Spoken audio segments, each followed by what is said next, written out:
So I know that among Harry Potter fans, Lily gets a lot of heat at times for choosing James over Severus, but here are the facts. Snape willingly joined a movement which aimed to annihilate people of Lily's birth. Hello friends, welcome to my channel where we talk about facts, theories, and opinions related to the wizarding world of Harry Potter. If you're a Potterhead like me, I would consider subscribing, but if not, that's cool too. My name is Fatma, and this is episode 3 in the mini-series based on the memories of Severus Snape. Let's get into it.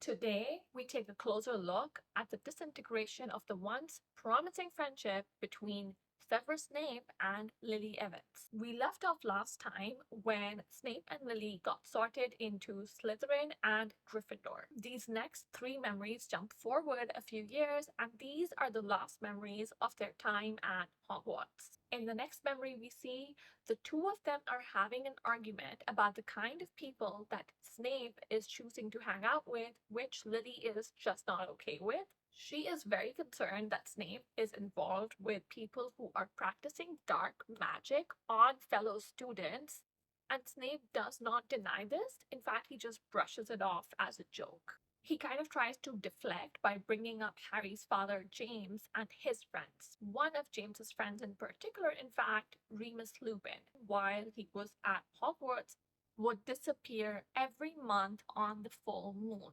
Snape was convinced that Lupin was a werewolf, but the question is, did Lily know? Because if she did not let him know. In fact, she was adamant that he was just ill. I definitely think that Lily actually believed Snape's theory. I mean, her and Remus were both prefects at this time. She would have definitely noticed that his disappearance every single month did indeed coincide with the full moon. That and the fact that his best friends called him Moony, it's kind of just staring you in the face at that point. Despite all the back and forth about Remus, it was actually clear that Snape's real issue was James. Since he knew James liked Lily, and we all know Snape liked Lily, he just seems to want to convince Lily that James is not that great as everybody else thinks. Lily seems unconcerned by James and is trying to explain to Severus that she is not okay with the kind of people he is hanging out with. So they're both kind of having like these two different conversations at this point. Snape is just not listening. He seems to have like this tunnel vision where he saw James as the ultimate threat, all the while ignoring what she's telling him, which is that his choice of activity and company is what is driving her away. And that's exactly what we see happening in the next memory. This is the memory Harry saw in his 5th year in the Pensieve during occlumency lessons with Snape.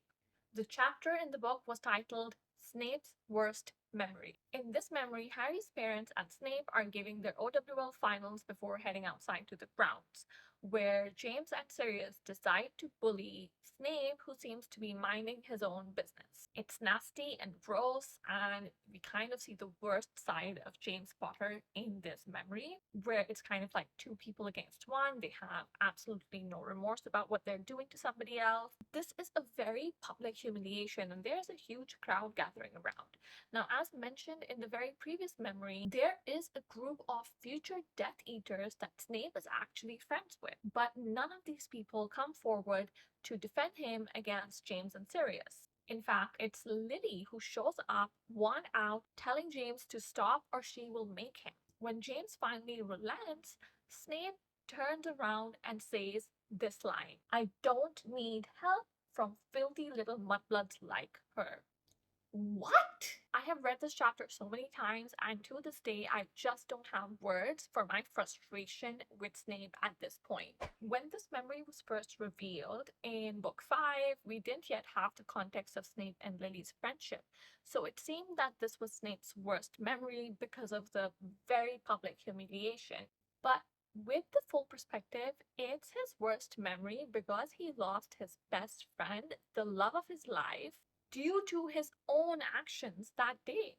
Now, I'm not letting James off the hook for what he did to Snape, but this is about Snape and Lily. They were best friends since before Hogwarts. In fact, Snape told Lily when they were children that her being Muggleborn made no difference whatsoever. Yet, in front of the entire school, he calls her a mudblood. The worst thing you can call somebody of her birth. Why? I'll tell you why. Because his Death Eater wannabe friends were watching in the crowd. They did not bother stepping forward to help him because they were measuring up the Half-Blood Prince to see if he could hold his own against Potter and his friends. And when a Muggleborn, someone all of these people kind of look down at, steps forward to help Snape, he knew he would never live this down with his wannabe Death Eater buddies, so he did what he had to do to save face and called his best friend a Mudblood. In the very next memory, we see him begging Lily for forgiveness, and sadly, this is it for their friendship. She tells him that's exactly what he calls everyone else of her birth, and he is actively planning on becoming a Death Eater after they graduate from Hogwarts. So she just can no longer look the other way.